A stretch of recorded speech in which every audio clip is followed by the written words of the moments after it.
Hi guys. I'm a lot later than usual, but I wanted to get like at least an hour in. I gotta wake up early tomorrow, but screw it. Why not? All I need to do is watch a couple YouTube videos on stream. It's not that difficult. Give me 3 seconds though.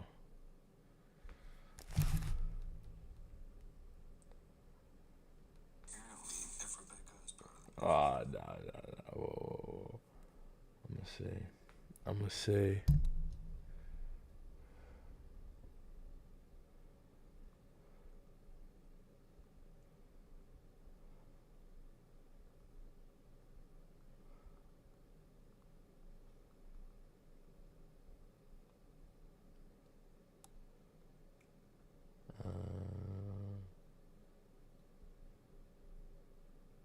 I'm gonna say thanks. All right.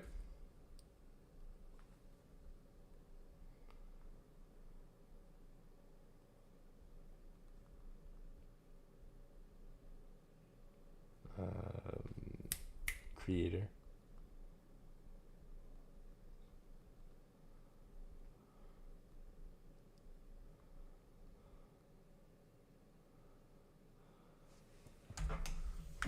Yeah, it's just know you made me lock in, bro. You made me lock in. I was like, okay, I'm at least gonna do like 30 minutes or something, an hour, something. Um,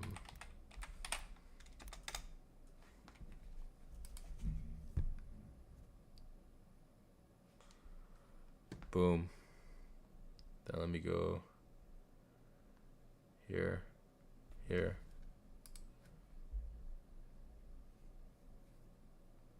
Switch accounts.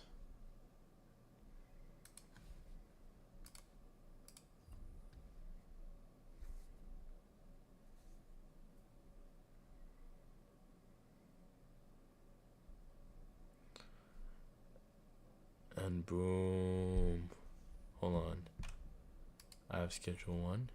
Let me remove this. But realist reactions.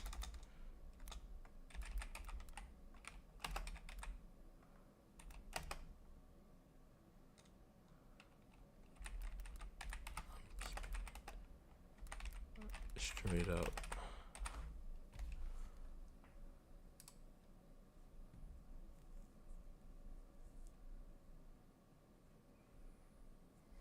I'm good with that. I'm good with that.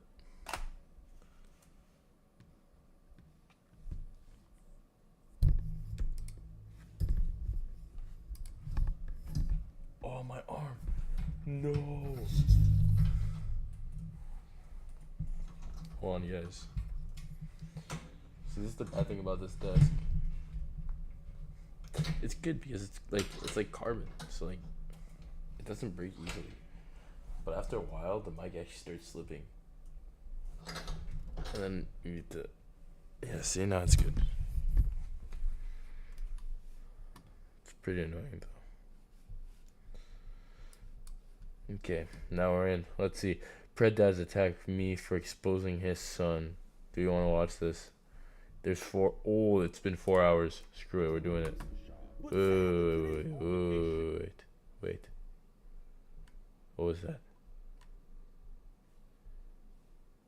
I swear I saw another video that looked interesting. But sadly, today's altercation wasn't just with Austin, because we also got into it with his family, especially his father. You see, Austin's dad is a pillar in the community, and he wasn't too pleased with the fact that we caught his son sending them glizzy pics to places that they shouldn't go. Hell yeah.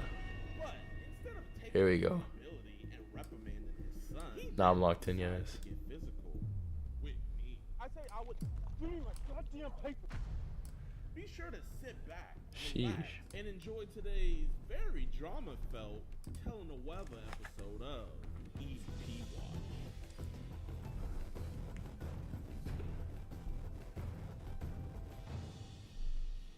YouTube, welcome to a brand new episode of God's work, bruh. And today we are catching Mr. Austin. We're actually pulling up to Taking this guy's like 22.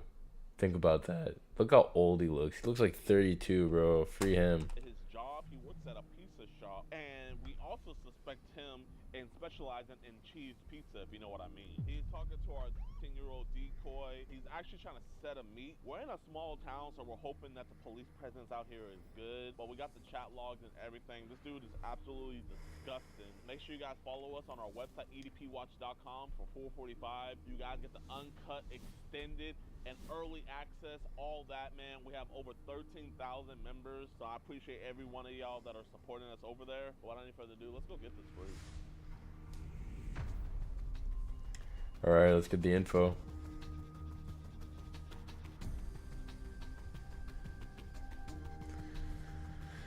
They're confronting him at his job.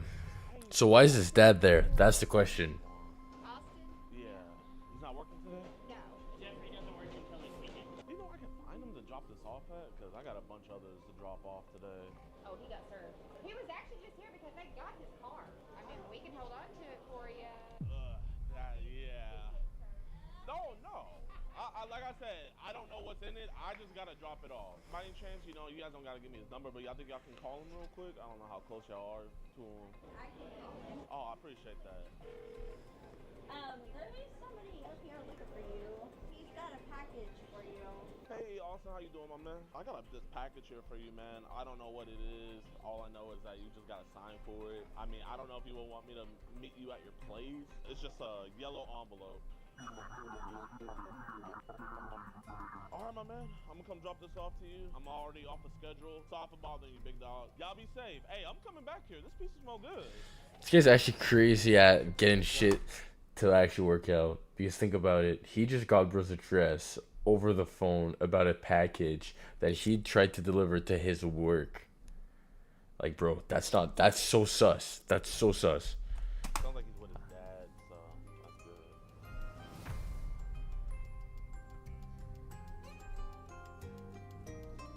Alright, y'all. Who is editing this, bro? I think he's with his dad, so we're gonna just try to keep it cool, calm, collected. Hey, man, you know, you're a good guy. Obviously, we don't want no one else finding out about this. Y'all know the lingos, and let's get it. As her press chatting has evolved.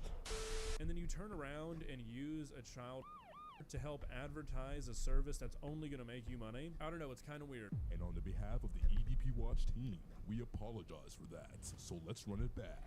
On edpwatch.com, you can help the cause and support us directly. Well, here, listen, man, you know, these are chat logs about Bella. I don't want your dad finding out about this. It's cool we talk over here.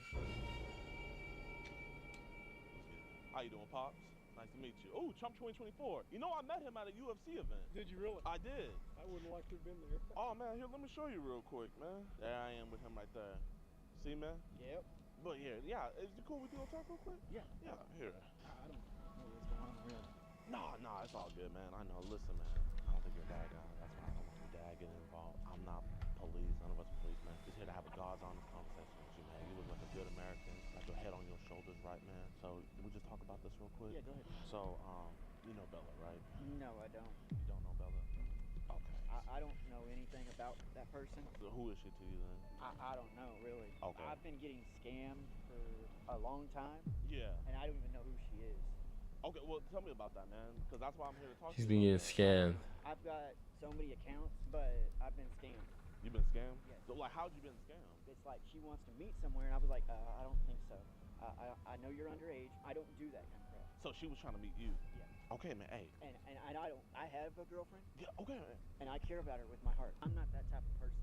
Okay, but tell me what the type of person you are, man. I work at my job. I go fishing out here. Okay. So listen, bro, I understand that this is obviously some just internet bullshit, man. Yeah, But I'm being catfished. the thing is, though, her mom is the one who gave this to us. Okay, well, I was trying to speak to her mother and tell her, but she kept blocking it away. I don't know. I mean, I was reading through. I was trying to speak to her mother. Or was that just your intention? Interesting.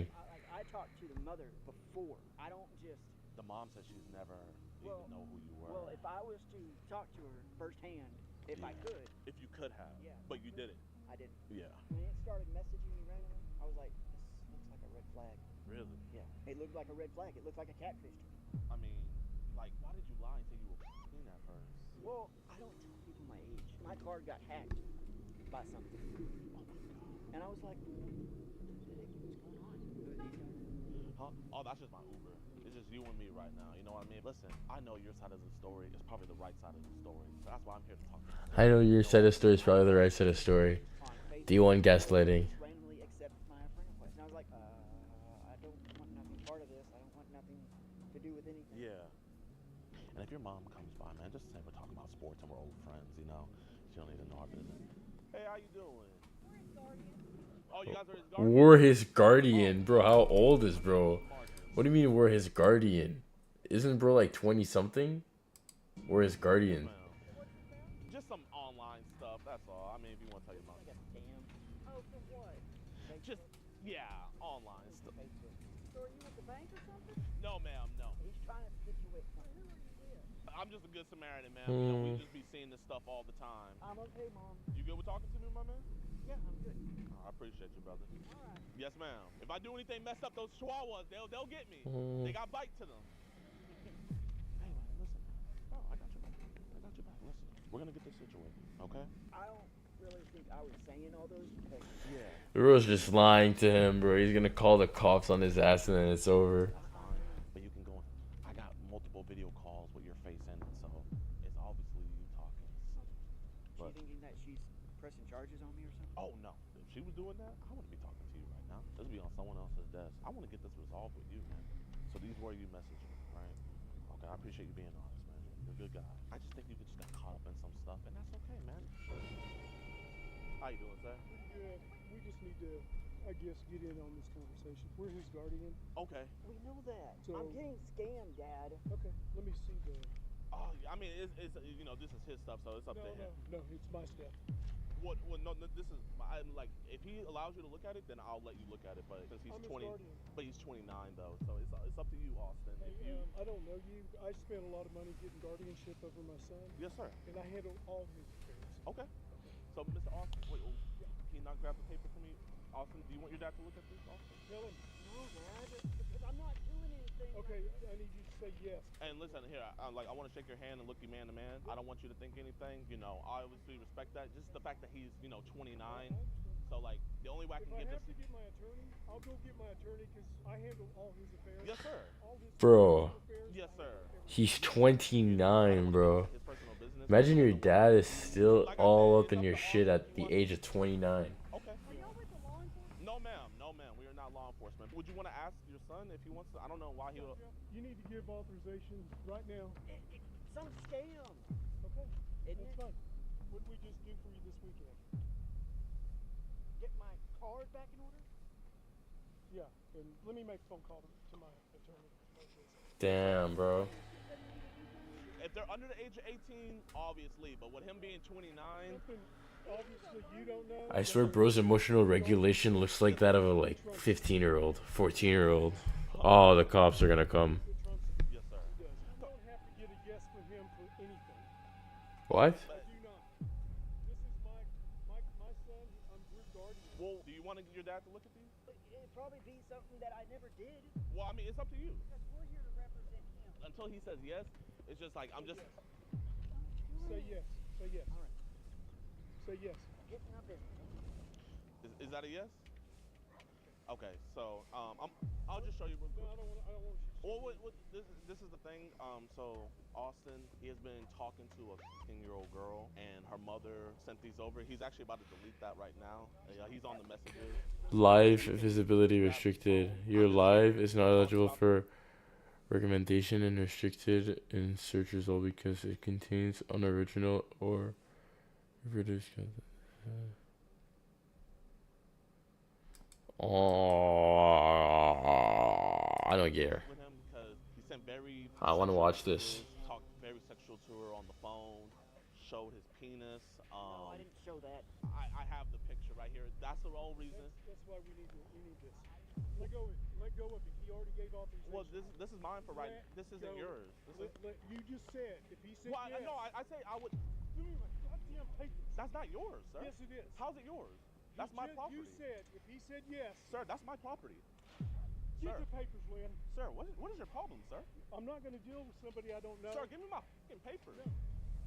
Sir, those are my papers. I'm gonna said- press charges right you now. said- If you don't give me my papers back, I'm gonna press charges. Get off my property. If you don't, Where is this person from? here. Would you like to see? Can I have my papers back? No, you're not going to get these papers back. Okay, so when I'm gonna have You to. said Your son's in there right now deleting you're it. going to get my papers. Okay, I'm calling the cops right now. Okay. If you want to go to jail over some papers, be my guest. If you want to go to jail over some papers, be my guest. You have not represented yourself Yes. one iota. Your son said multiple times that he wanted to talk to you. Insulted me. We have it all. Yeah, that is crazy. We have it all. Who are you? Either you apologize. What the fuck are you doing, Jeff? I'm not doing anything. What is all this about? I didn't do all that. Austin, that's you right there. But Austin. somebody has my account. We have videos of you talking to her on the phone with your face in it. Scam. How's it a scam when you're talking to her on Scam. the phone with your face? That's a scam. It's a scam. I got scammed. Nope, that's not mine. That's no. It's his dick. My stuff out there. Somebody has my stuff. Thank you. Is this somebody that's local? Yes, ma'am. In the state of Texas. Yes, sir. I'll give you my aid. You know what? Here, I want to shake your hand. It's all good. I understand tensions are high. I just don't know what's going on. Sir, here. You know what? It's all good. I'm gonna introduce myself. My name is DeMarcus Cousins. Can I explain something? Yes, ma'am. He has an intellectual disability. He shouldn't be able to do a phone like this. Ma'am, I totally understand that, but when it comes to a minor, like it trumps that. I'm so sorry. The minor says that they're older than that. She told him multiple times that she was 10 years old. Like I said, I was just here to have a conversation with him. So where are we at from here? Where are we at from here? Well, I mean, I wanted to talk to him about this because, like, you know, that's what our organization does. He's not in any capacity. He's got an intellectual disability. That's why we have guardianship. Yes, sir. He's not going to talk to anybody without us present. Okay, well, can we get him out here and we can all three talk? Yeah, go get him. Tell him. So what are y'all prepared to do today? I'm not prepared to do anything. I'm not law enforcement, but this is just something to where we have to have a conversation about this. Listen, first of all, we're not going to discuss anymore until we find out exactly where you two are from. I'm from Houston, Texas. I need Shut your up. card. Yes, sir. Don't say another word. You got a card. I need your card. This is what you do for a living. We go and have conversations with individuals because we don't want anything to happen. You know what I mean? What's the organization for your complaint? The organization is called EDP Watch. We just reach out whenever they send an address and stuff like that to talk. You know, Austin here, he was trying to actually meet her at 5 today. No, I wasn't. He doesn't even have any transportation. He wanted her to come to him. That's it. Not really? No. Okay. So let's have this conversation, please. Yes, sir. I know your parents said you have a learning disability, but man, you seem like a very smart guy. So, It was. Yeah, bro. Scam. you knew that this was wrong. Well, I get logged out, and I don't go into that thing. Do I have to show your parents the video call? Yes. I got scammed. That somebody could have my picture and say, oh, I'm this person, and then they frame it. I've been framed before. Here's the video calls right here. As you guys will be able to hear, he was talking with her. But yeah, that's him in his room. Is this an intercom on your shirt? Yes, ma'am. That's him right there with his glasses and everything. And, you know, this is you, right, Austin? Yeah. But I didn't say anything like that. And you also... Bro, the dog knows what a liar is. No way. No way. Do I have to show them a video of you masturbating, Austin, for you to be honest? I'm getting scammed, sir. No, listen, we can get him help on this situation. Well, like, what would be the measures that you guys would take? We have no idea. Take the phone away. Yes, ma'am. That's the first thing. We'll is- take is- his electronics away. We will monitor. Yes, and ma'am. we will block things. There's avenues. At the end of the day, it's not my jurisdiction. All I came out here to do was just to get his mindset, to figure out, like, why did this happen? Now, what's going to happen in the future, I have no control over that. Obviously, the reprimanding stuff and everything, I commend that. I think that's great. Y'all can do that. But you guys also got to realize, like, you know, this is pretty alarming. You know what I mean? Like, you know, have you turned 30 yet? No. You know, you're 29, you know, and this is He has the mentality of a 10-year-old. He does.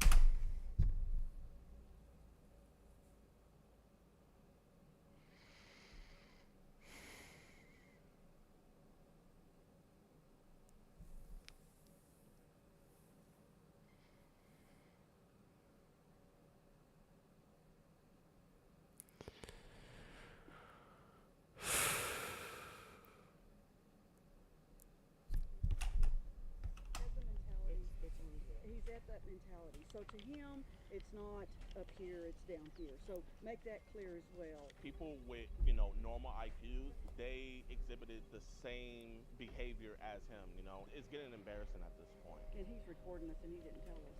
This is just for safety, like what happened right there, you know what I mean? No, you still have to disclose. In the state of Texas, it's one-party consent, but Austin, you messaged her first. First you lie and you say that you were 15, and then you come to her and then you confess that you're actually 29. Then you start asking her things like... Yeah, like, bro, this is premeditated, bro. Like, this is a crime that he was planning. Think about it. He lies about his age to lure the girl. Then, once the girl has an attachment, he reveals his age, and then he slowly coerces the girl into coming into his house and then doing shit to her. This guy's a predator. Word for word, bar for bar. You don't know? If there was any way I can just talk to him out here like how we were doing. No, I don't want to leave him alone out here. You can stay by and everything. I want to make him feel comfortable. Is there any way we can get this? I feel like one of these. I just don't want to be yelling at him. Look at Austin here. Just give me a handshake, man. I want to look you in your eyes. I know you feel uncomfortable. I know you feel sheltered, man. But believe it or not, man, you know. You're driving this to get a confession from him? I know. Well, if it's very severe, we automatically turn it in. But in a situation like this, we don't do it rarely, but we do come out and we do intercept and we do talk. We can go inside. No, I'm not going inside. Oh, okay. Do you want, we could just stand right here and have a little bit of space from your parents, man. But, you're going to be talking to me. You're good. You're good. Yes, you are. The reason why I'm talking to you is because we don't want this to go further. Do you want this to go further? I don't want you. Hey, can you look at me, Austin? Look at me, man. Here. I'm your friend now. Hey. I mean, if I wasn't your friend, this would be on someone else's desk. Don't answer any questions to this confession. My whole thing was I was just going to talk to him. Obviously, you guys are protective over your son. I totally understand that. We're guarding his guardian. And I understand that. But, Jeff here, he's 29. You know what I mean? And I know you... He's my son. I know exactly how old he is. But he's also a very smart guy. He's a very smart guy. For real, bro. And she's saying shit. She's really saying shit like, he's mentally 10. Bro, this guy is premeditative as hell, bro. This guy knows. This guy's a liar. This guy's a liar. This guy knows what he's doing. This guy knows exactly the consequences of his actions, the weight of them. Like, bro, if you have a notion of right and wrong, good and evil. So why'd you get on a video call with her then? She asked me, and I said no. Jeff, shut the Here, can you look at me? Look at me. I'm not a threat. I know you're not a threat. Here, can you shake my hand and look me in my eyes? Shake his hand, Jeff. I haven't even been on that thing. Here, I'm gonna show you this, Jeff. Like, it don't matter what the condition. If you're able to lie and do other stuff, then you're guilty. Yes, bro. Because it means that you're able to hide your identity. If you're able to hide your identity, it means that you have a solid mindset, a solid vision of what your identity is. And bro, like, that means you're sane. I mean, that's... Like I said, role play. I don't know what you mean by role play. I mean, that's to you. I don't care. We gotta live in reality, okay? And that's the issue. He really doesn't. Oh. Me and the dad were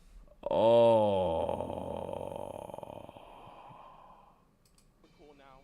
After he realized the situation, pretty much we got a case of online solicitation of a minor. Mr. Austin here has been talking to a 16-year-old girl who's trying to solicit sex with her.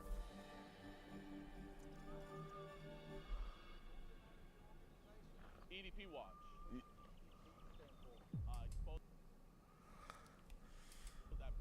Expose that Prez. But like that, like DAT. So EDP 445. I watched Penguins E0. I love Penguins though. He's usually only got like a 15-30 minute video, and that's perfect. I love his videos. You should watch ours. We do prayer catches are about 15-30 minutes. Fuck yeah, I'm sure. Yeah. We call Pred's dad attacks me for exposing his son. I'm not gonna lie, I was starting to lose my cool, and I was like, you know what? That's not gonna do anything. I'm lucky to have a gun. All right, what's good, y'all, man? I appreciate you guys. Guys, that was looking terrible. Like, I just feel terrible after watching that. It didn't feel good. Predator gets heated with me caught with a young boy. What a young boy! Total chaos after girlfriend gets caught cheating.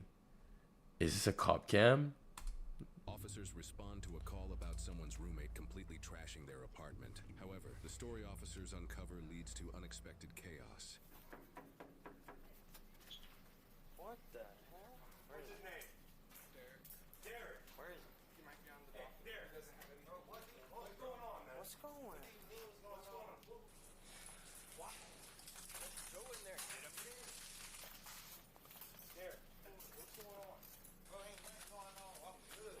No, you're not good, man. I don't care about none of this, bro. What's going on? What are you Talk to going me, on? man. I'm Talk not to me. talking to you, bro. Why? I don't talk to police, bro. Why not? Wow, why are niggas like this? Why are niggas like this? Like, bro, do you want to be shot in your home? Do you want to be shot in your home? No. Then tell the police what's going on, bro. Bro, what do you mean, why not, bro? Are you even living in this world? Are you in in this world, bro? What do you mean, why not? Are you kidding me? And he really called the police, like, just saying. Stop. Stop acting. You're not gonna walk through me. Hang on. You're not gonna walk through me. What happened? Be sure to what the hell happened. I'm not gonna walk through you. You the boss, huh? You're damn right. Right now I am. Okay. What's going on, bro? I'm not talking to you, bro. Okay. Do not go in that closet. Yeah, I'm good, bro. You can stand here and talk to him then. You can stand here and talk to him. He got in trouble because he found out about that stuff. Okay. Makes more sense. Derek, is you slow? Derek, hey, listen to me. Better call Okay. Calm. You better calm down. Calm as can be. Okay, that's cool. Okay. Derek, Bro, look at the apartment, man. Look at the I don't apartment. care about this apartment, bro. Okay, I understand I'm that. finna leave. My girlfriend, my ex-girlfriend, she with some other dude right now. Okay. She said she's at her sister's house. She left her Apple Watch here. You can see the messages through her Apple Watch. Seeing all her messages, talking to all these other dudes. She said she went to the airport to pick up her friend. She went to go pick up some dude from Cleveland. She stopped Oh, wow. with me to go to the airport to go get her friend from Cleveland, right? Okay. She got a whole hotel with him. I see the messages talking about she wanna him again, all this other stuff. What do you expect me to do? Holy shit.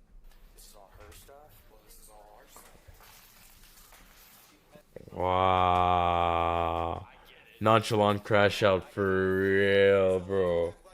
Cashy, I get this guy. Yeah. Working on getting back together. I get it, dude. If that's what's going on, I get it, yeah. So don't act like you're crazy, bro. Don't act like Don't walk to, look, listen, man. Bro, stop talking to me. I'm talking to Okay, the well, partner. listen. If I'm standing here and you're walking at me, Bro, I'm and you're talking trying to my push roommate. through That's me, my roommate. I don't know okay, you. then you can ask me to move. You don't just push through me. So I can go talk to my roommate. If that's the case, you give me respect, and I'll give you Move respect. out the way so I can go talk to my He roommate. doesn't want to talk right now. His information He, here. hey, he just doesn't want to talk right now. He's scared. He told me what's going on, man. Mm-mm. My heart hurts for that shit. Cannot be easy. You can get my information. Y'all can get information. Jesus Christ. His girl broke up with him, and now she's with another dude right now. So the roommate says that he's been drinking all night. Bro, I'm not drinking all night, bro. That's what your roommate said. I I didn't was say you asleep. were. I just woke up. Hey, it's the police, man. I'm seeing all these messages. I get that's why you're mad. I 100% trust us. We all get So it. what are you talking no about? one's Drinking all night, bro. That's what I'm I know telling you. That's what he alcoholic. said. That's why I'm about to go talk to him. Y'all won't let me talk to him. Because he doesn't want to talk to you, bud. Okay, so is that. I don't want to talk to y'all. That doesn't even fucking make sense.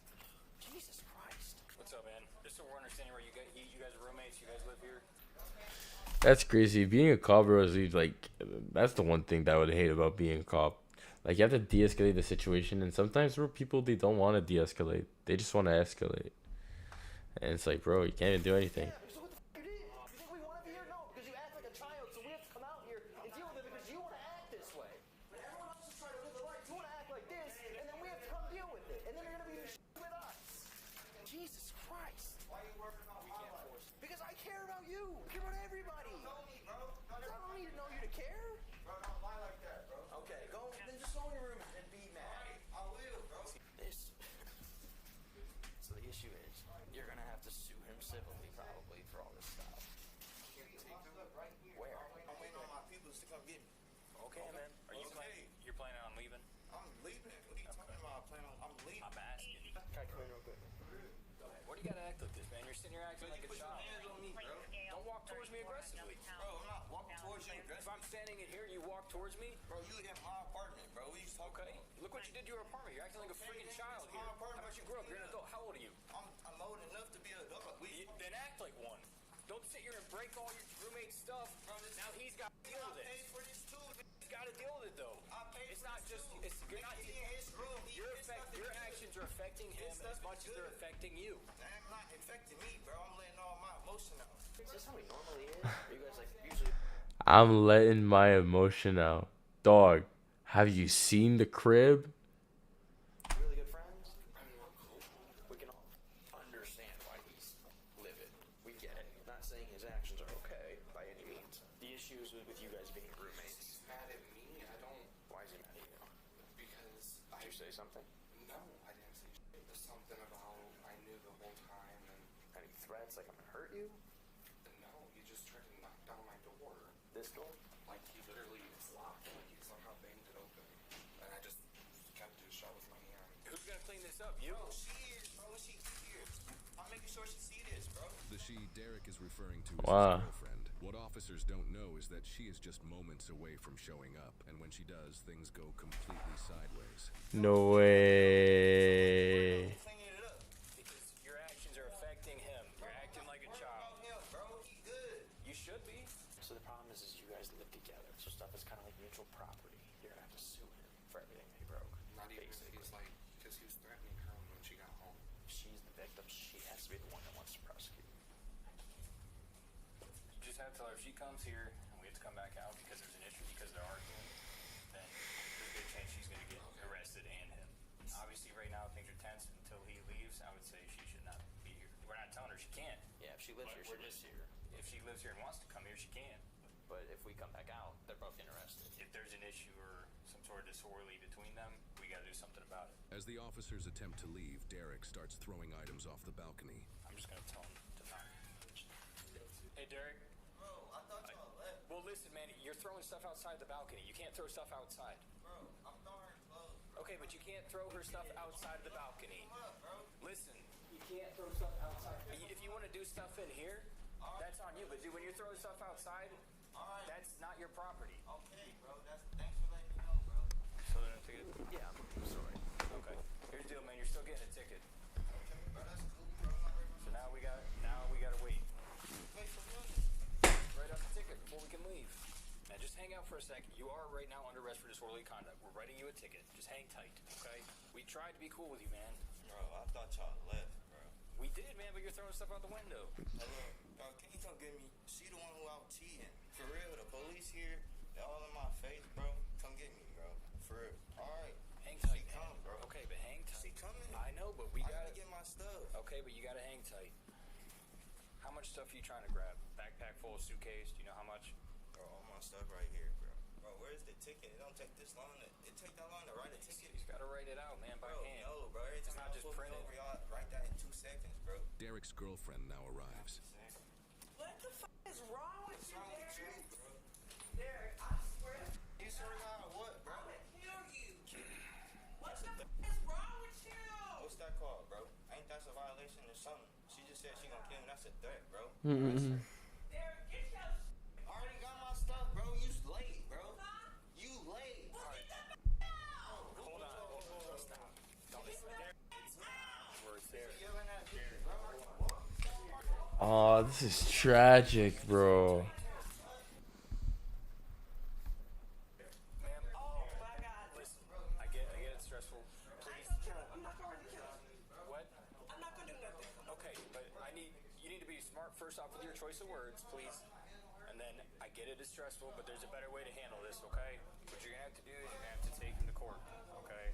He obviously, because you guys live here, we kind of explained it to your roommate a little bit. You guys have shared property, so you're gonna have to take him to civil court for Oh, this. this is my. This is all my.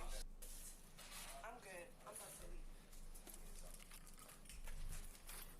Good time at the airport, didn't you? I had a good time at the airport. Up in the hotel. Look at the laptop. I'm gonna get all this shit, Derek. I'm gonna get all this shit. What you gonna get? You ain't gonna have shit, Derek. Stop. your hands behind your back. Do not tense up on me. Bro, my relax. arm don't bend like that, bro. Relax. My arm do not bend, bro. Bro, look at my right arm. Bro, this is heart wrenching, bro. It's not even nice to watch.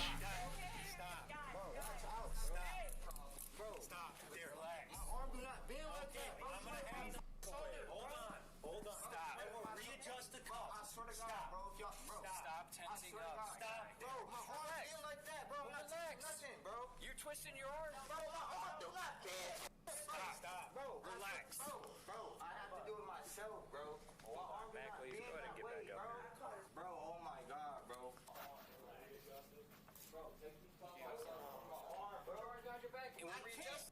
Yes, you can. Bro, I cannot, bro. I physically cannot move my arm, bro. What's happening? What did I miss? See, she came here, he grabbed the laptop, threw it at her face. But that's an event, bro. She said she gonna kill me. What? Y'all not arresting her? What the fuck you doing? Did you guys see him throw it? Yeah, he threw it right in front of my face. Okay, hey, you're under arrest for domestic violence, okay? So you're going to jail. Let's go. Nope, going to jail. Don't care. Going to jail. Let's go. Alright, bro, can I put some clothes on, bro? Bro, I can't put no clothes on, bro. Bro, why you grabbing me so aggressive? Oh my god. Stop, dude. Bro, stop what, bro? Relax. Just go to jail. Come on. We told I you. don't even got no shoes on. I don't care. That's your problem. Bro, that's alright.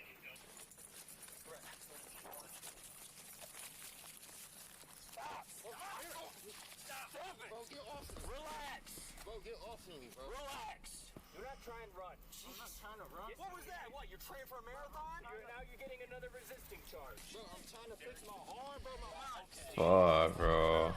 My arm is not even on my back, bro. Look at my arm. Relax. Bro, oh my god, bro. It's all that guy's fault, though. It's the guy's fault. The cops didn't even do anything. The cops were super patient with him. What happened here? I got a question. How do you guys handle heartbreak? Please leave it in the comments, because some people take it on the chin and move. Let's see. When Scully realizes they've been caught. Know that there are evil criminals lurking in the schools. Here are 5 times evil. Quand policier. Un criminel dangereux. Nah. I need something true. She poisoned me. What? These. No.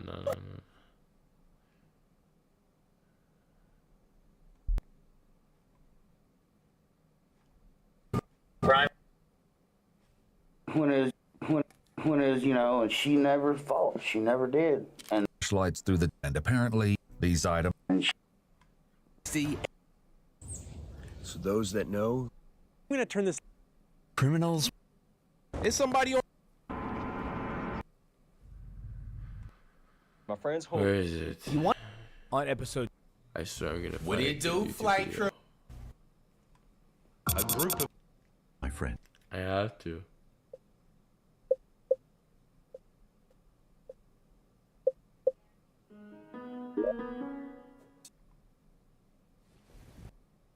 Know your word better. This is so fire. This video is so funny. Assaulted with a bag of fried chicken. Just remember. What's up? When kids believe, but this office.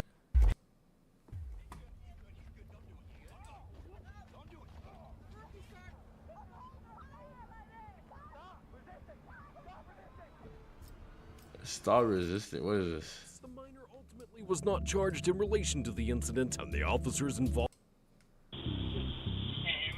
Roll it all the way down. Nah. Are you on?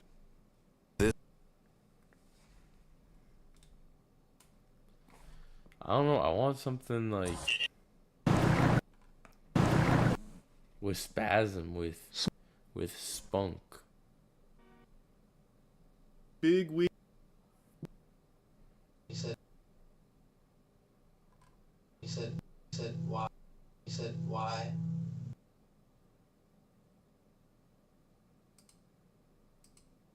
He said why? And please help.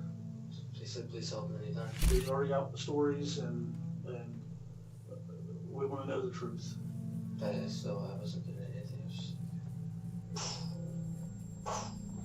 I'm just like, shit. On January 28, 2014, when Warren County deputies received an eerily calm 911 call, no one could have predicted the shocking twist a simple missing persons report was about to take. Upon returning home, parents of 18-year-old Justin Back not only realised that he was missing, with every attempt to call him proving futile, they also noticed that the entire house showed signs of a possible break-in.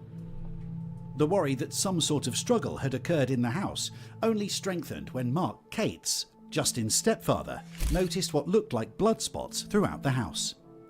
Minutes later, when officers arrived at the Waynesville house, they made the shocking discovery that there were blood marks all over the house, and obvious attempts had been made to clean up so much blood from the kitchen floor that officers feared someone could have died in that house earlier. That's insane, Since there were no persons of bro. interest, officers tried to reach out to 19-year-old Austin Myers and Timothy Mosley, two friends of Justin who were known to have visited him that very day, with neighbours' reports describing that Timothy's Chevy Impala had been spotted in the driveway earlier.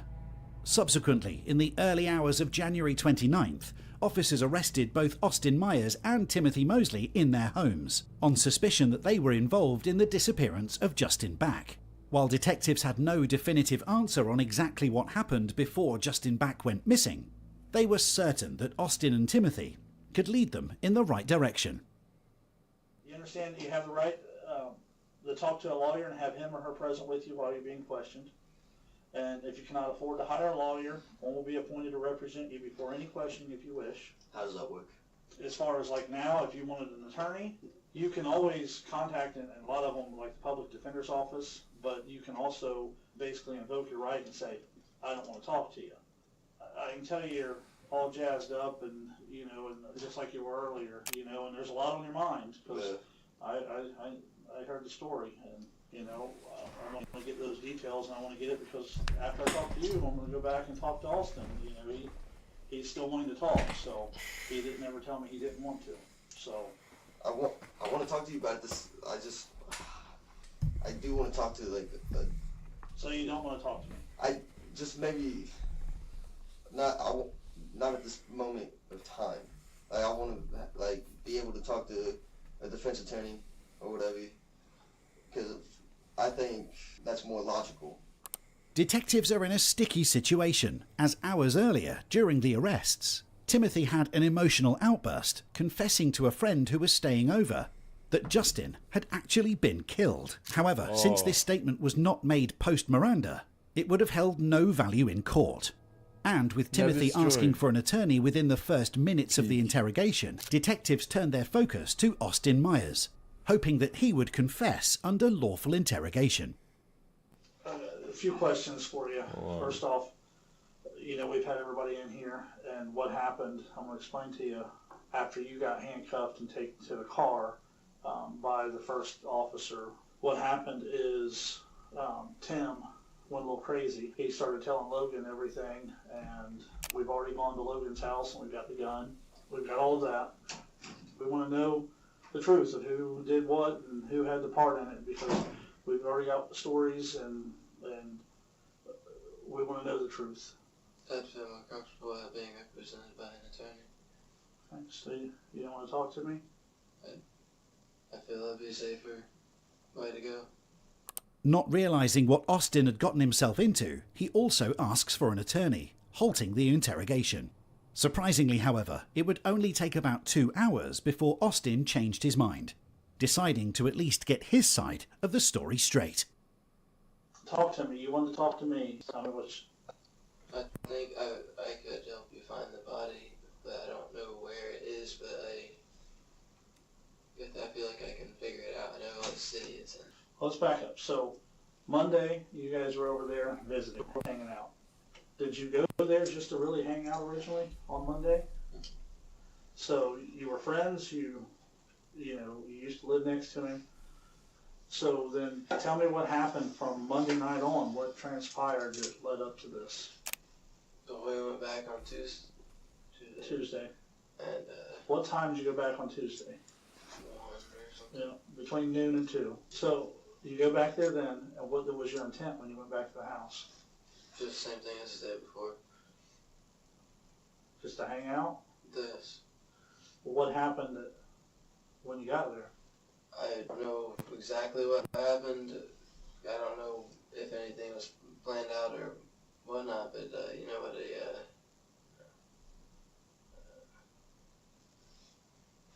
it's like a cable or a chain or something. It goes on somebody's neck. What? For what? Starts with a G. It starts with a G. Where? What? This is something that's in the house? Is that what you're talking about? It's something that Timmy pulled out of I don't know where.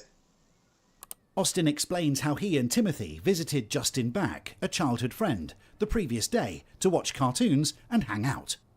Everything went according to plan, but things took a shocking turn when Timothy started strangling Justin with a metal wire. In response, Austin went into a state of shock, unable to comprehend what had just unfolded, mostly just observing everything.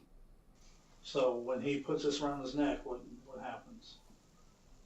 I didn't really know what to do. I wasn't expecting that to happen.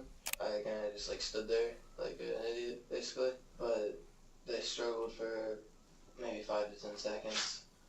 Timmy pulled out some sort of a pocket knife. What? Stabbed. I thought at the time it looked like he was punching him in the stomach, is what I thought. And then I realized when Justin went onto the ground, I realized because there was blood pooling out, so I wasn't doing anything. You were just freaked out. I was freaked out. I ended up having Justin's head and part of his back on my chest, and I didn't know what to do at all. Was he talking? Was you saying anything to him? Was he talking? He said, "Why?" and "Please help." He said, "Please help" many times. What was Tim doing? He was gone. He was in the bedroom. So you sit there and do you know what Tim was going to do? Well, he came back with the gun and the gun's case. He had the gun out and he stuck it in his pocket. And he said that we had to clean everything up. Did you ever think about trying to call for help? Since he was asking you for help, did you ever think about that? I don't see how I could have done that, especially in that kind of a situation. He already just killed one of my friends. Now he has a gun too. If he tried to kill me in that same way, it wouldn't happen. But now he has a loaded gun. Right. I'm not going to try to compromise that. Although Austin claims that he just went along with everything and helped with the cleanup and disposing of the body because he was fearing for his own life, detectives know that he's not telling the full truth. While they waited for any contradictions to slip up from Austin, Timothy Mosley, who was placed in an adjacent room, interestingly listened in on the entire interrogation through the thin walls, slowly realizing that Austin is telling a story where he blames him for everything. This small but significant detail would drastically shift the outcome of the entire investigation. We ended up wrapping him up in a blanket and putting him in the trunk of the car. Tim said it'd be a good idea if we made it look like a runaway or something. So like grab his clothes or something, grab some of his clothes and... What was you think? Did you ever ask Tim why this suddenly happened? They did take a safe, so I don't know if that was why or if something else I don't know about is why. I don't know. Did you stop anywhere along the way? We stopped at some gas station at some point. Did you buy something or do something, or what did you do at the gas station? Put gas in the tank. So you ended up in West Alexandria. As far as he said it was West Alexandria. Do you know what road, or, I mean, how would we find it? Do you know where Crybaby Bridge is? If you can find that, I can find it. How far, I mean, did you drive off-road to get to where you took him? Or did you carry him? Technically both. Okay, so he drove off the road. I lifted up a cable that was there. He drove off the road into, I don't know what it normally is, maybe a little field or something. We did like a partial circle, got out, and carried him up and put him behind a tree with the blanket on him. You guys go, you drop his body off, you come back. Where do you go first? Well, we went to Logan's house. What did Timmy take something in? What What? Yeah, I mean, red is bag and like a red drawstring bag. When did you change clothes? I think I've changed clothes like 4 times. Did you 4 burn times. all of those clothes, or? Yeah. One more thing I just remembered. When we put the body there, he shot him twice. Okay. It looked like he shot him in the chest twice. It was when I was walking away. When detectives compared Austin Myers' version of events with the actual crime scene, it surprisingly matched almost all of what had happened. The attack did indeed begin on January 28th in the afternoon, most likely when Justin Back offered his friends some drinks. Autopsy reports and crime scene evidence concluded that a metal wire touching Justin's chin was the starting point, followed by drinks. Why do you think he killed him, though? Why would he kill him? Autopsy reports and crime scene evidence concluded that a metal wire touching Justin's chin was the starting point, followed by multiple stabs to the chest. The site of the body was confirmed as Fudge Road near Crybaby Bridge in West Alexandria. Burnt clothes were found in the backyard of Logan, a friend whom Austin and Timothy visited to dispose of evidence and the stolen safe following the murder. What, however, did not match was Austin's portrayal of himself as a detached bystander, rather than an accomplice. CCTV footage unveiled to detectives showed Austin and Timothy visiting multiple stores, buying murder supplies on January 28th, hours before the killing. It was obvious that Austin played a much bigger role in the murder, and after more than 1 hour of listening in on everything, Timothy Mosley finally reached a breaking point, begging to speak to the detectives to share his version of the events. Stuff from start to finish Monday morning till today. Let's do it. I would say maybe 9 in the morning, Monday. He was like, "You want to make some money?" I was like, "Yeah." What did he tell you? He told me about Justin's house, his stepdad, saying he has a safe, he keeps it cracked open, and he has a gun and a lot of money. So we were thinking, quick job, in and out, boom, might make some money. So, knocked on his door, nothing. So it was like, okay, knocked again, just in case. That's when Justin answered the door, woke him up, and he was surprised to see us. And so we walk in, he's watching a movie. We sit there and watch a movie with him. What happens next? His stepdad went home, came home. Okay. And so we left, went to the McDonald's, just in town. And he talked about it. Austin came up with the idea of continuing with the plan. Timothy explains that Austin not only came up with the idea to rob Justin, but also crafted 3 meticulous plans to go through with everything. The first plan detailed hoping that nobody would be home so that they could quickly go in and out, stealing the safe that supposedly held around $20,000. If, however, they encountered Justin, their plan was to make it seem like a visit and lure him to the basement, before injecting a mix of substances into his body using a syringe, ultimately killing him that way. What? Yo. Le gars, il a rien fait pour deserve la mort.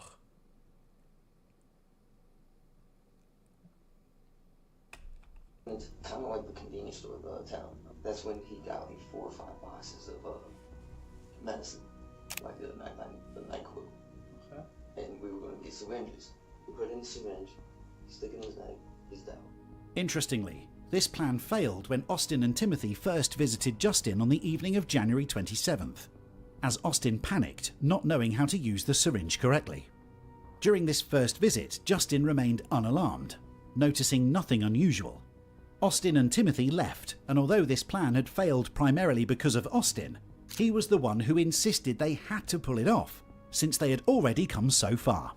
The next morning, on January 28th, as Austin and Timothy bought new murder supplies, Austin came up with the idea of visiting Justin, killing him, and then waiting for his stepfather to arrive to also kill him to make it seem like a murder-suicide. Timothy, however, did not approve of this, as it seemed too risky. So they went with Plan C, visiting Justin, killing him, robbing the house, and then getting rid of the body. We ended up back to Justin's, pulled into the driveway. Now, did you know he was there? All this for $20,000, guys. That's so nasty, bro.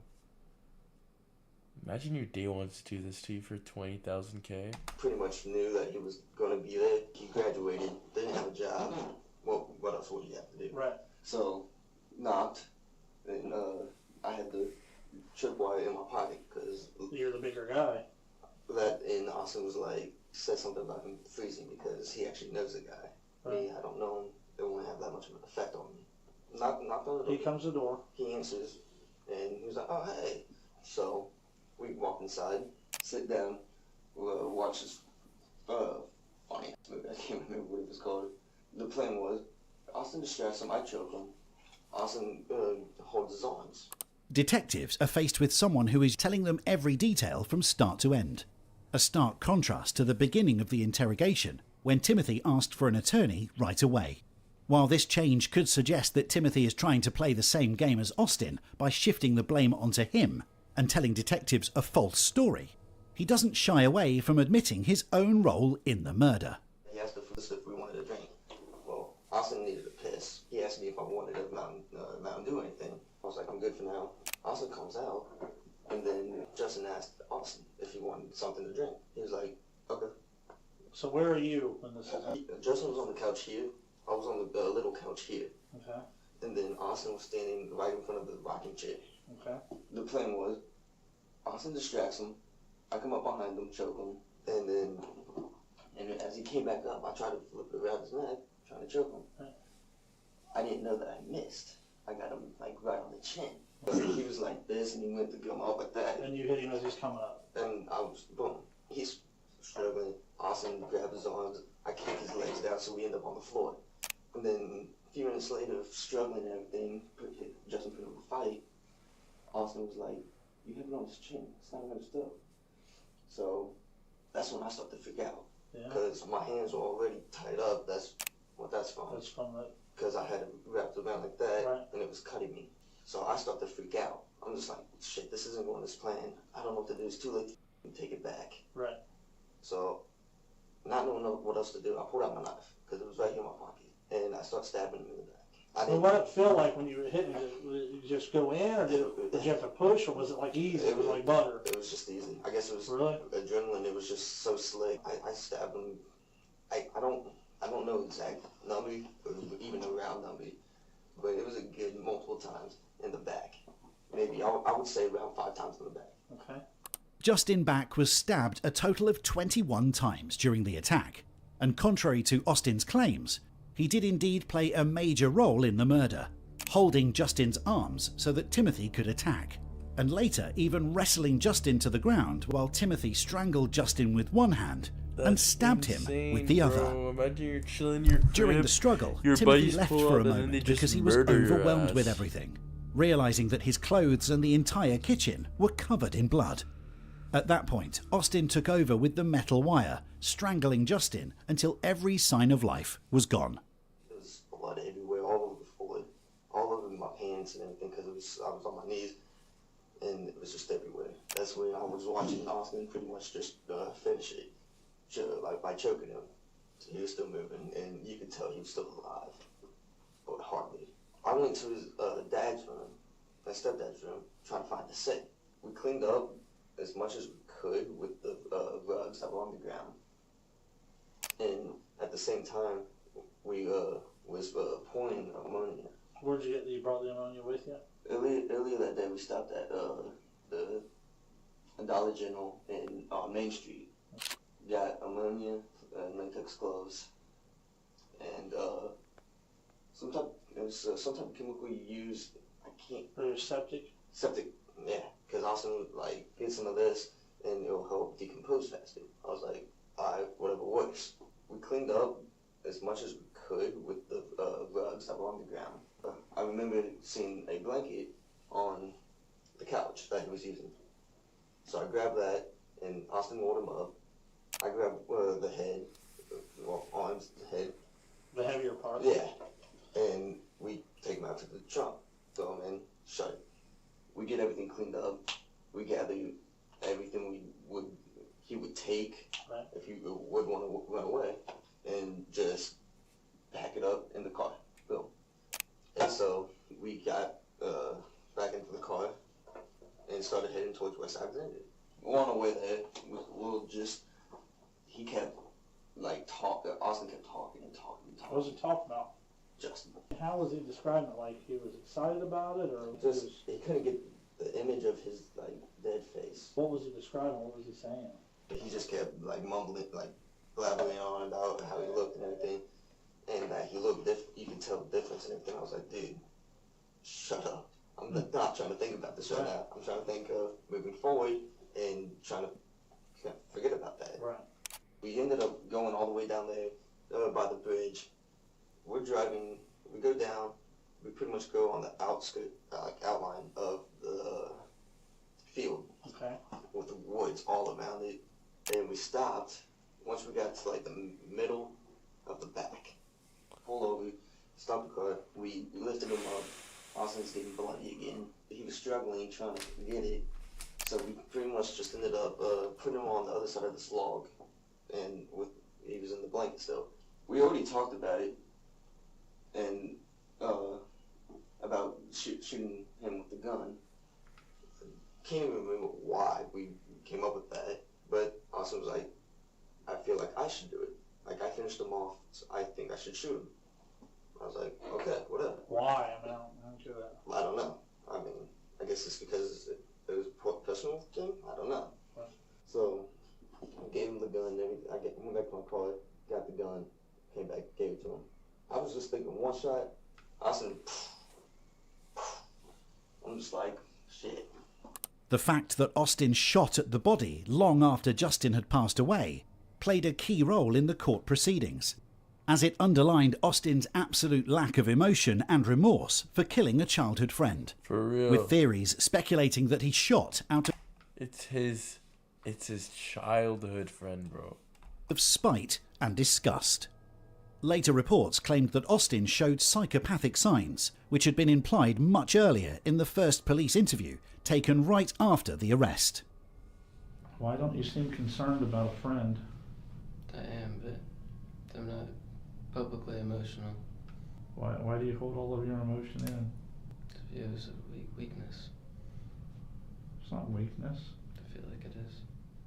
What happened on Sunday, Monday, and Tuesday of this week?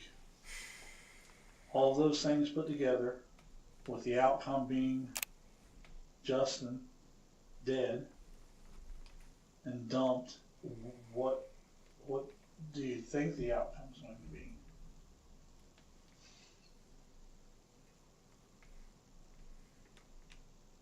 If this was you that all these things happened to, and it was laying out in that field now, what would you think the two people responsible for it should have happened to them?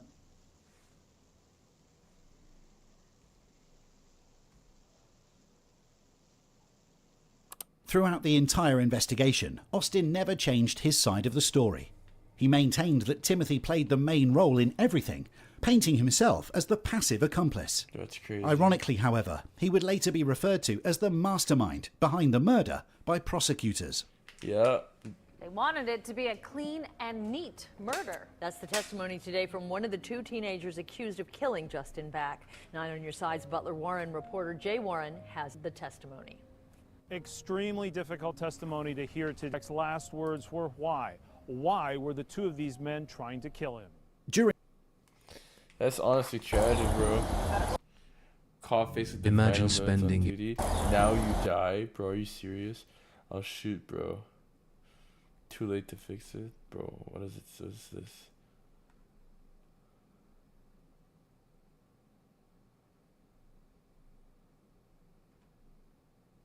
On July 23rd,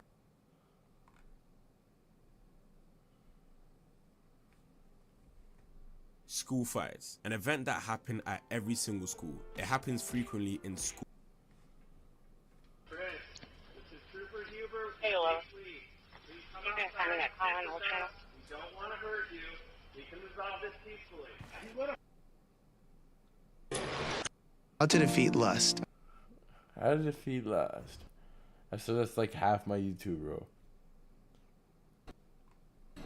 You start openly talking against lust, and all of a sudden your YouTube is just why? fuck, bro. It's just a cluster. Icons. A cluster of that.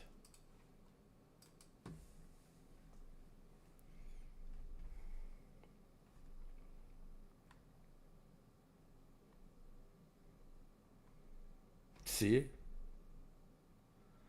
How did you know? Bonobo. Oh no, it's Gorilla. Yo, 1 versus. Can one of us beat this? Yeah, we can.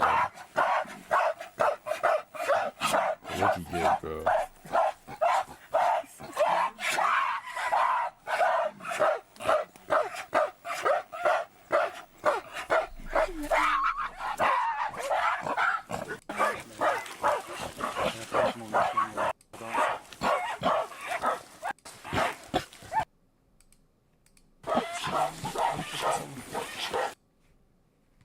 Hell no. Worst torture. Orca versus paddleboarder.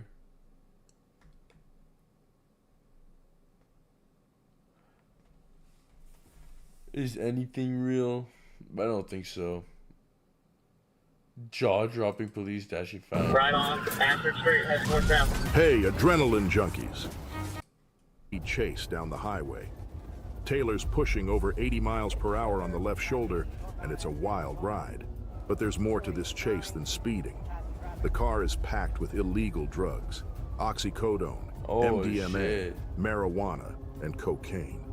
These guys aren't stopping for anyone. Speed's currently 84 miles per hour. Traffic is heavy. Light rain. He's still on the left shoulder.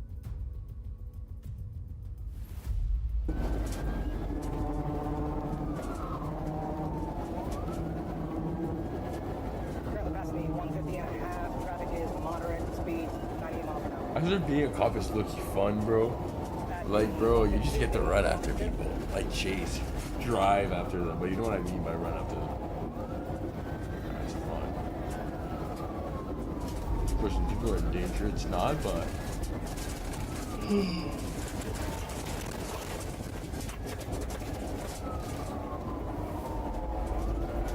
It's definitely not an experience everybody gets. Clear, clear, clear.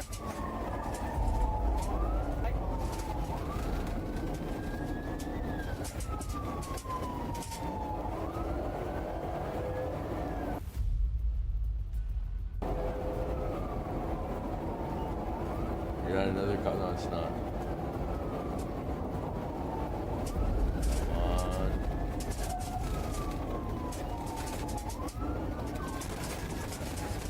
Oh yeah, I see this. It's a girl, it's a girl. It's a girl. I'm pretty sure. They're gonna get her dumbass.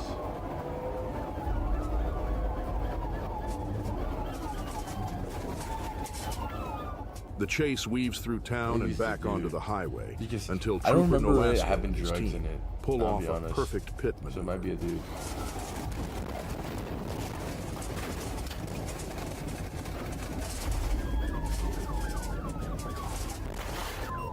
Reporting again from northbound 9 from 70. You recovered driving again. 10-4 is going to continue northbound, and he's exiting 70. Northbound 95, exiting 70. Hell yeah, pit maneuver. Pit maneuver. Oh, you done dodge him. Pit maneuver. Boom, over. It's done. It's done. Oh yeah. We saw the other angle. He's gonna turn around. It's done. It's done. It's over. Both suspects are arrested, and the car's stash is found. Taylor was hit with possession charges, Yeah, I knew reckless it. driving and fleeing the scene. Both he and his passenger, William Woods, end up in the St. Lucie County Jail. It just goes to show, running from the law never ends well. South Carolina 28 is 6. Running Chester, from the South law Carolina, never a small ends town well. with a big crime. Police pulled over 51-year-old. I think I'm about to end it here today. If you win, if you don't laugh, you know what, we're gonna do it.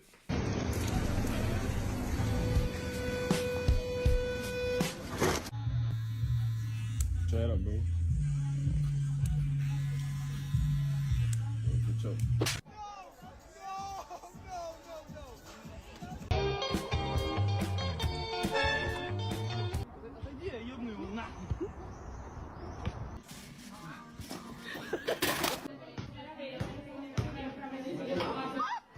Should I really go try to Riz? Worst you can say is no, bro. Hey, what's up? Here's a good boy. Yo! Engagé va médium. We out here. Get him out of here! Wait a minute! Hey! Guy. What? Oh, why would you do that?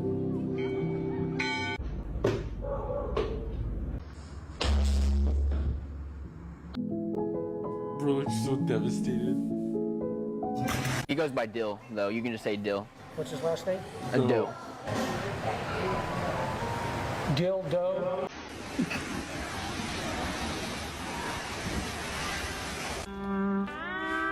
I almost laughed, bro. No way. What the hell?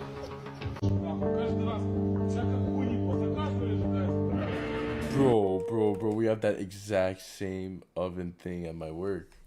It's crazy. It's pretty crazy.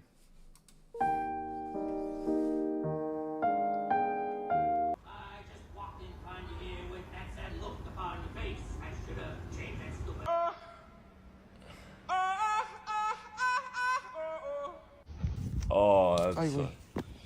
Ah, cabrón. Hola, verga.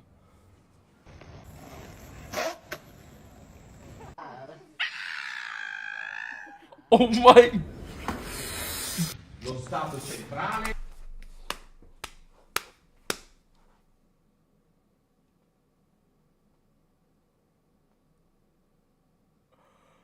Oh.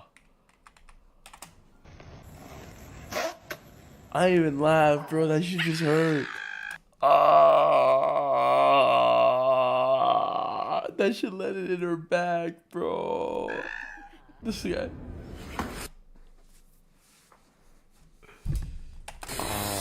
Lo Stato centrale Oh, hell oppure no. il comune o la regione.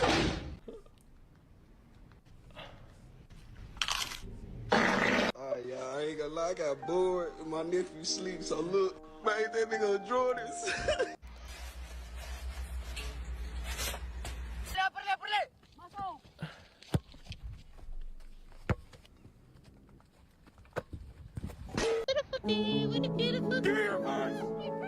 Don't worry, man. I'll save you.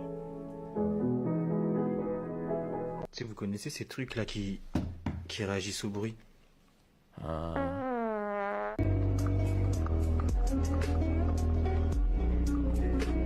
Oh, yes.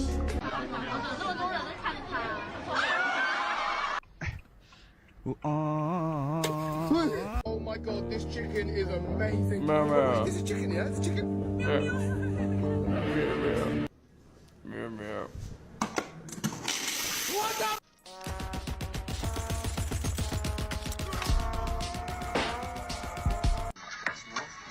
This is my favorite basketball. Oh, Home Alone. Yeah. Come here. Okay, hold on.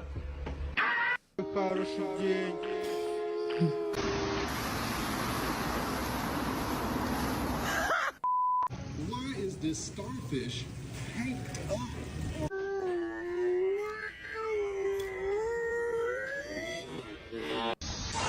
Oh.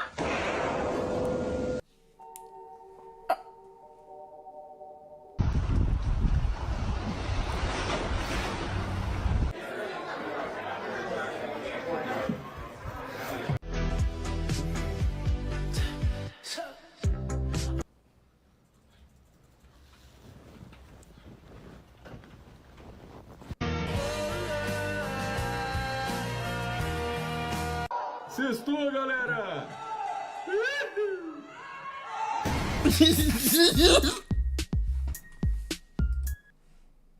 Okay, I lost. It doesn't matter. I lost either way. That was fire. That was the most fire one. I have to say, they actually did that very well.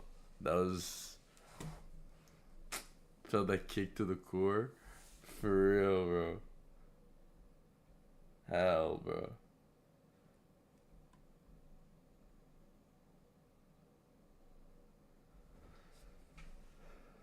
You laughed. You replay the video. Nah, I already did the laughing one. Let's see. What if we can find something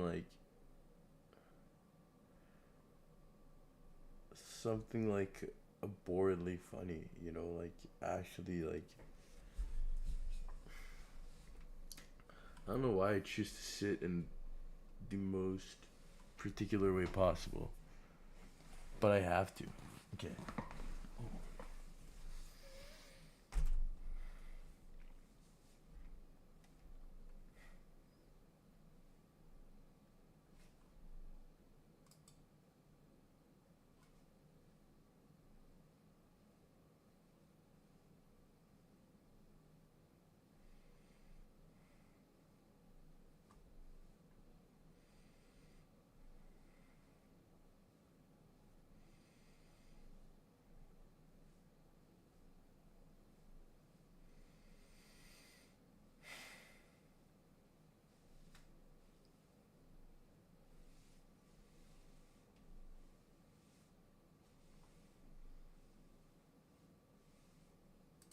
Wayanapanapa Caves.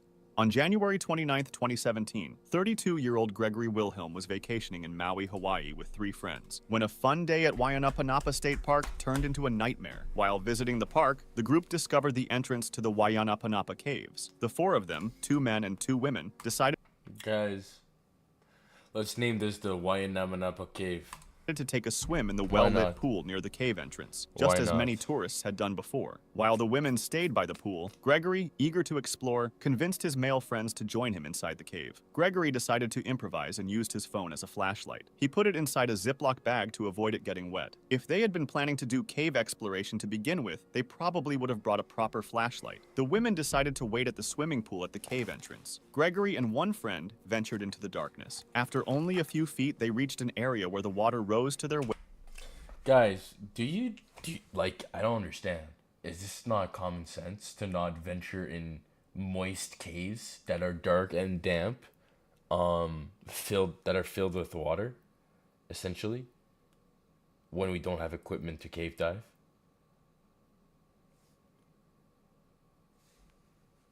Wastes and encountered a boulder blocking I the swear. way. I think Beneath I'm the only boulder one. was a deep pool, a popular spot for divers, but without proper equipment, they agreed to do just a quick dive of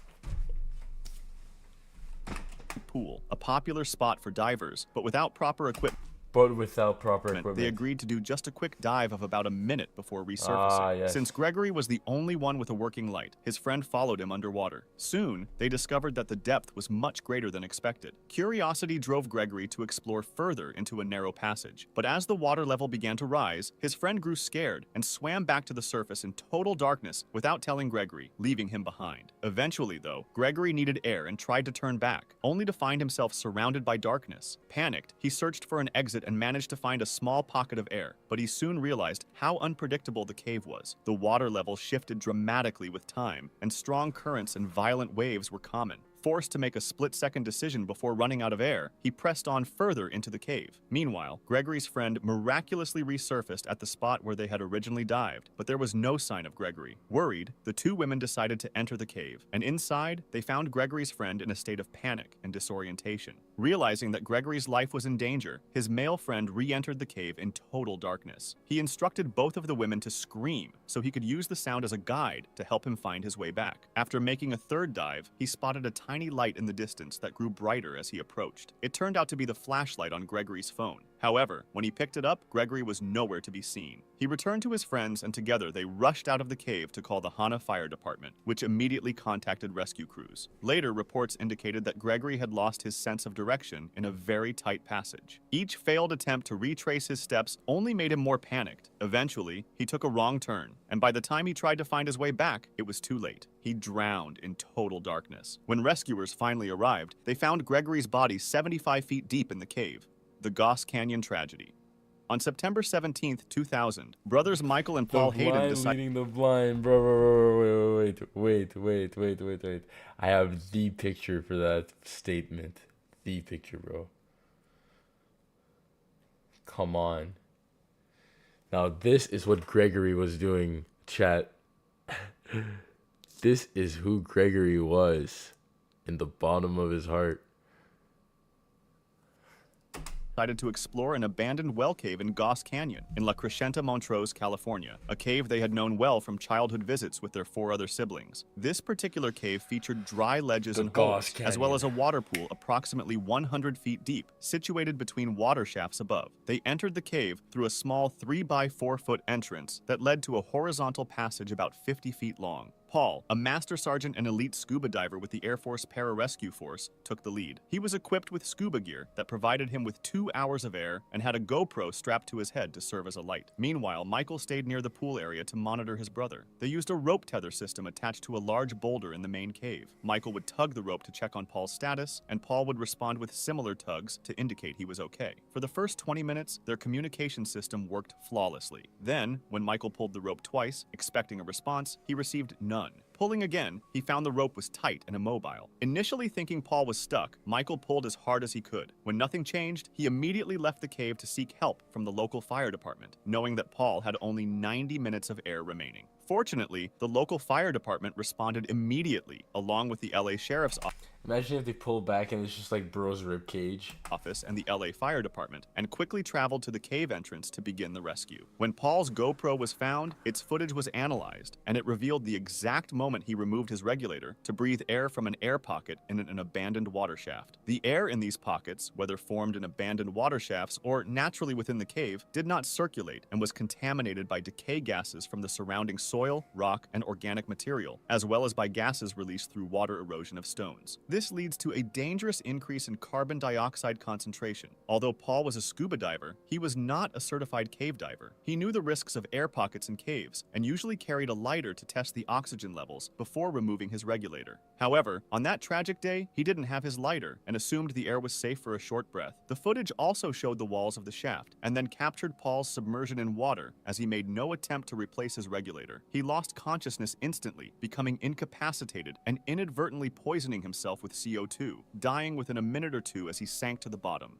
What? The Santa Rosa Blue Hole tragedy. What? On March 26, 2016, 2 skilled cave divers went on a dangerous mission to map an unexplored part of a cave system in Santa Rosa, New Mexico. Unfortunately, something terrible happened. Deeper caves beneath its floor were sealed in 1976 after 2 divers died. In 2016, after reopening the entrance, a 10-person team, including experienced cave divers Mike Young and Navy veteran Shane Thompson, spent 3 days exploring the reopened tunnels and chambers. On the 3rd and last day, Mike and Shane explore a very tight spot at 140 feet, then move down to another narrow opening at 165 feet. Shane was told to wait at the open area and not go past the second opening himself. Beyond the 165-foot point, there were 5 more tight spots before the cave's last known area. Mike followed a guideline that had been set earlier, moving through boulders and squeezing through narrow passages while carrying tanks on his side and a rebreather unit. Shane had been following Mike up to the 165-foot opening. There, Mike told him to wait, but as soon as Mike was out of sight, Shane decided to follow him, even though that was against their plan. Mike did not know that Shane was right behind him. Shane followed the guideline along a rocky path over large boulders and sharp bends until he reached a narrow 3-foot opening. At that point, the water was full of silt, and he ran into another tight passage. He turned his body and tried to pull himself along the wall, but his back-mounted rebreather got caught on a rock sticking out from the tunnel ceiling. With one arm forward and the other touching the cave wall and the guideline, he twisted, trying to free himself. Soon he found that he was stuck between the rocks. Moving backwards could have damaged his rebreather, which would have been very dangerous. As he panicked, his breathing became fast and shallow. Suddenly, Mike's arm hit Shane's head, and they ended up face to face at about 195 feet deep. Mike was surprised to find Shane there, and Shane said he was stuck and needed help. Mike tried for several minutes to free him, but they began to panic because the tunnel was too tight for both of them to move if Shane remained trapped. Finally, Mike pushed Shane in just the right way to free his rebreather and pulled him through the tight spot. Shane then went back through the restriction he had just escaped, scraping himself on the rocks but avoiding getting stuck like the first time. Mike followed, but soon noticed that Shane had accidentally moved the guideline, leaving Mike unable to see where to go in the boulder-filled passage. Meanwhile, Shane continued along the winding path and faced yet another narrow passage. Still in panic, he moved too quickly and got the guideline tangled around his legs. He managed to free himself but lost the guideline in the process. His heart began to race and his breathing sped up. This was dangerous because rebreathers needed controlled breathing to work properly. With no clear exit and only tight holes around him, he could not reach the guideline he had seen just outside where he was trapped. He started to hyperventilate and could not calm down. At that moment, Mike reappeared. Seeing that Shane was very scared, Mike moved around the rocks to find an opening. He grabbed Shane by the shoulders and turned him around. Shane, seeing a way out, lunged forward and swam under Mike, but he became trapped again, this time underneath Mike's body, unable to move forward. In desperation, Shane thrashed and kicked while Mike protected his face from the blows. During the struggle, Shane's heels tore Mike's suit and scraped him against the rocks before Shane finally broke free. Afterwards, Mike realized he was still able to function and that his equipment was mostly okay, except for a ripped suit valve that let the 52 degrees Fahrenheit water in. He had also lost a fin, but managed to get it back soon after. With his nerves wrecked, Shane continued along the guideline, determined to escape. His rebreather could not keep up with his fast breathing, so he switched to his emergency bailout tank for air. Approaching another series of tight spots, he pulled himself through with all his strength, but got stuck for the third time. And this time, Mike was nowhere in sight. Meanwhile, Mike had climbed a little and found a hole leading back to the guideline. Believing that Shane had gone ahead, he followed the line upward toward the next restriction. Feeling tension on the line, he assumed that Shane was pulling from the front. At the next tie-off, however, Mike realized that Shane was actually behind him, still attached to an earlier part of the guideline. Fearing the worst for Shane, Mike backtracked through the tight passages and boulders. But soon, the line stopped moving, a sign that Shane was in serious trouble. Pressing on, Mike discovered Shane wedged tightly in a narrow opening, lifeless, and no longer wearing his rebreather mouthpiece. His bailout tank was empty, his suit was torn, and the cord to his dive computer was ripped away. It was clear that Shane had fought hard to free himself, but had not survived. Mike tried to free Shane, but soon realized he had to start to get out and report the tragedy to the rest of the team. He returned the next day to recover Shane's body, having navigated those tight maze-like passages through the boulder field all by himself.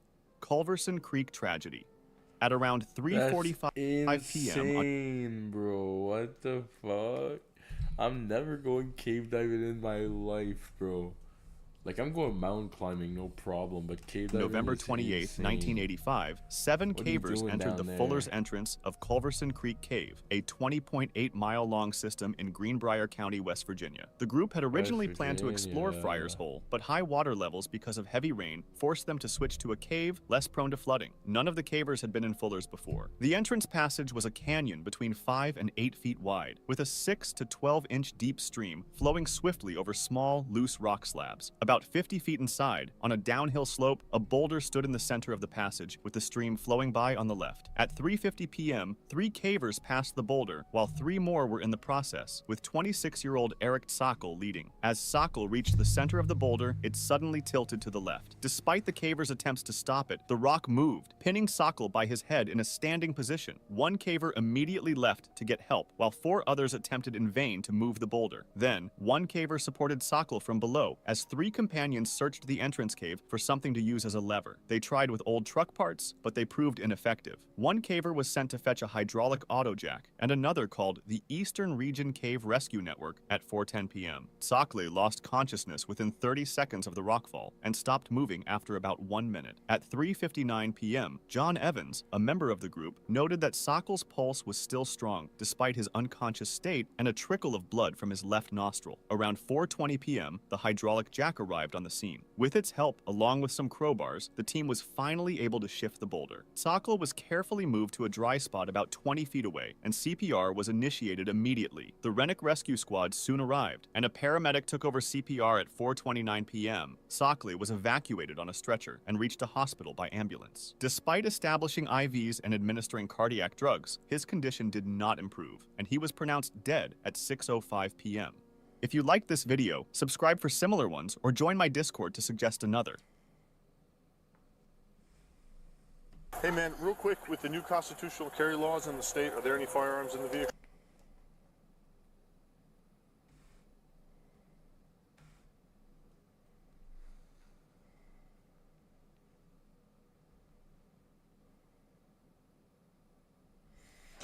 Chat.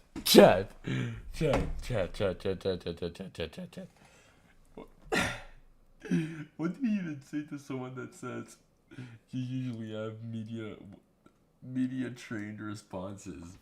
Like, bro, like, what do you want me to say? What do you want me to do? Fuck. Media trained responses. Why is there so many deaths? Like, y'all didn't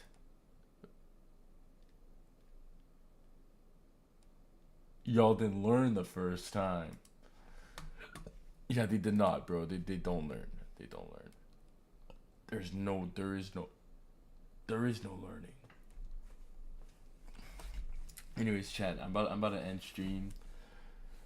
You know, thank you. I know today was just a reaction stream, but I had a longer day today, and at least my number one supporter, and my number one hater, Yanis, locked me in and made me realize that I had to stream even if it was just for an hour. So, thank you, Yanis. I much appreciate it. For real. For real. It's another brick. It's another brick laid. You know? Like, what do you say? Tight shit. Yeah, bro. Tight shit. Like, bro, it's another brick laid. It's another brick laid is another brick there. So, like, you gotta do what you gotta do. I don't know what else to say. I don't know how else to put it. Shit.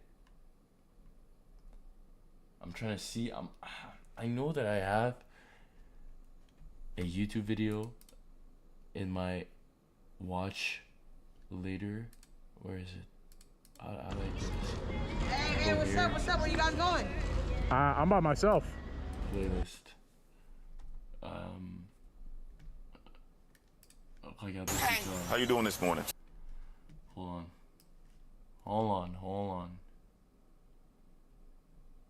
Except if I clean my entire watch later list, I might have done that. Oh no. Oh, there. This is peak. We're watching this. No worries. And what else do I want to watch?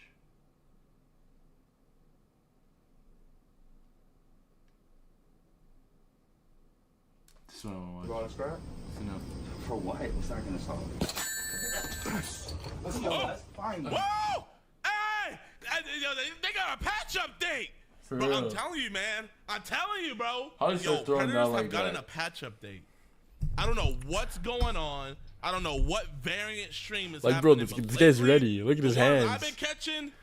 Like, they about that He's action. ready, bro. What was that for, man? What was that for? Come on. Ooh, okay, nice leg kick. Hello. Hey, nice leg kick. Ooh. Yeah, fine. Yeah, I love that.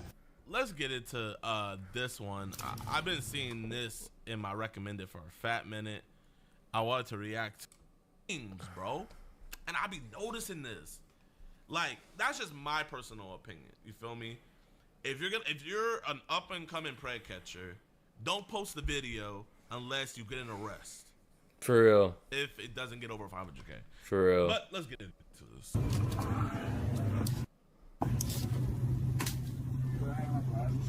Go get him.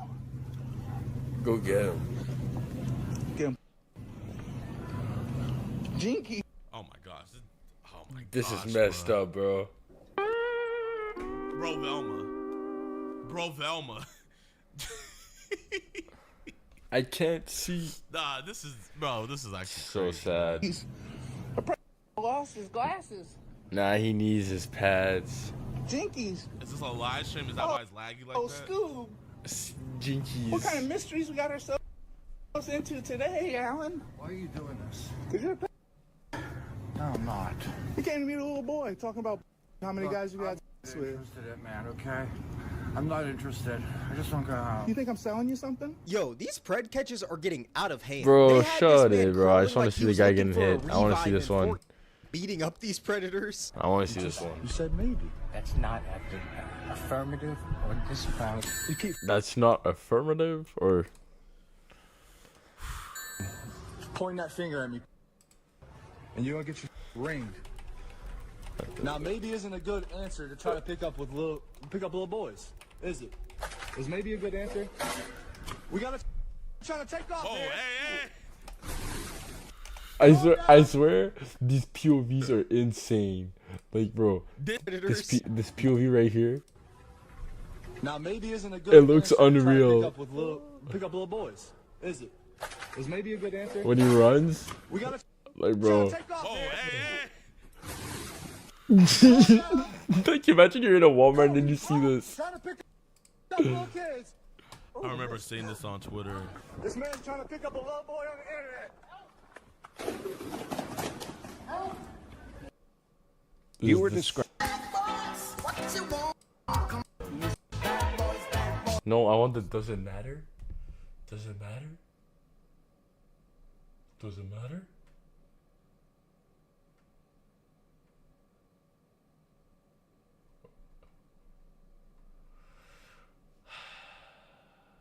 Man, I guess they took it off YouTube. That's too bad. That's too bad. I'm trying to get one last good watch in before going to bed. Like, I feel like, I don't know, there's something calling out to me. There's something out there. Drums of Liberation. I thought it was gonna be like a Luffy edit. I was gonna watch it, not gonna lie. Cliff and Stu.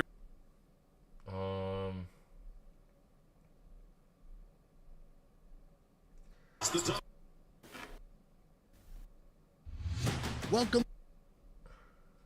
I feel like we should edit on an edit. Whose edit should we watch? Whose edit should we watch? Whose edit should we watch? Lelouch.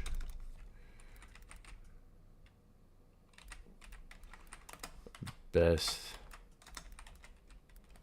edit. Let's see. Dude, Attack on. Hell nah. YouTube edits are ass. Why is it? I swear that that's the only reason I have TikTok. Edits. Edits are so beautiful. Sadly, I'm banned. Oh, that's what we're finishing with. Oh, Luffy!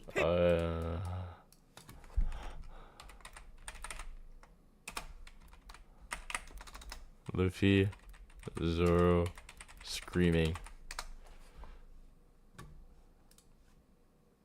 Luffy, it's good to see you, buddy. Or Here for an apple? this is my favorite scene in all of One Piece. Do you take us for idiots? We'd never trust food from someone like you. Hey, look, apples! Peak. Peak. Except his apple's not the one that explodes. In reality, because Luffy is Luffy's just peak. Luffy's just him. Alright, I'm actually ending it. Okay, one last thing, hold on. Hold on. I'm not addicted, guys. I'm just committed.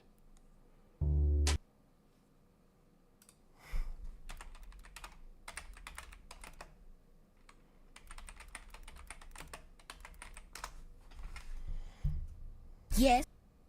Yes. Why are you here? Cause I'm a bad kid. I do bad things.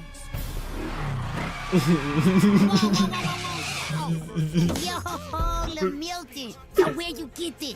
I stole my grandmother's car. You said you do bad things.